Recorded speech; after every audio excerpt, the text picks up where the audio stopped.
It was Christmas Eve when my parents told me to leave. No shouting, no emotion. Just a quiet sentence that sliced through me like ice.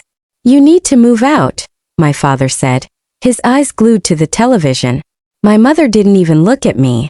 She just nodded, sipping her wine as if I were already gone. I remember smiling though my chest felt hollow. "Really?" I asked, my voice calm, too calm. The next morning I packed my things. Not just clothes but everything they didn't think I'd notice: missing documents, drives, the little fragments of proof that I existed. They thought they were closing a chapter. They didn't realize I was just beginning mine, that I used to think we were close. I was the quiet one, the one who stayed home, who fixed what broke, who paid bills without being asked. My brother Aaron was the golden child. He had the charm, the job, the spotlight. When I started hearing whispers behind closed doors, I thought it was stress. But then I found the letter from the bank. Our mortgage refinanced under Aaron's name. My name erased. That I confronted my mother once, while she was stirring soup. "When did Aaron start handling the bills?" I asked. She froze, then smiled too quickly. "He's just helping out. You don't need to worry." That pause was everything.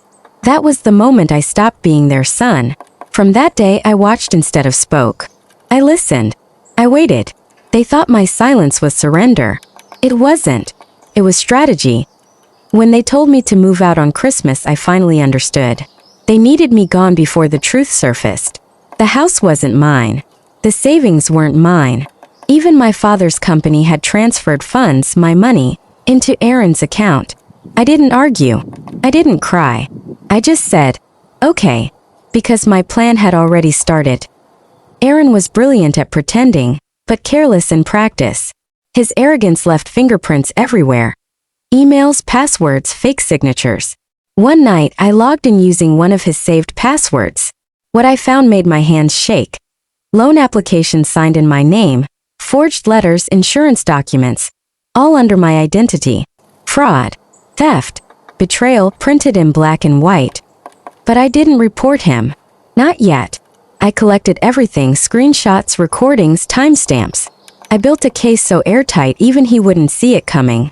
And then I waited. 2 months later, my parents hosted a dinner for Aaron's big promotion. The house looked just like before. Warm light, family photos, perfect lies. I showed up uninvited, holding a small wrapped box. Aaron opened the door, his smile uncertain. "You came," he said. "I never miss family dinners," I replied, stepping inside. My mother's face stiffened. My father couldn't look at me. The air smelled like perfume and guilt. Dinner was quiet. Too quiet. When dessert came, I placed the box on the table. "Congratulations," I said. Aaron grinned. "You didn't have to." "Oh, I did." He unwrapped the box and his smile vanished. Inside was a printed loan document, with his signature written over my name. His hands trembled. "What is this?" "Proof," I said softly. "Proof of what you've done to me, and to them." My mother whispered. "What's he talking about?" I turned to her. "You really didn't know? The mortgage, the accounts, everything in my name stolen." Aaron stood up, his face pale.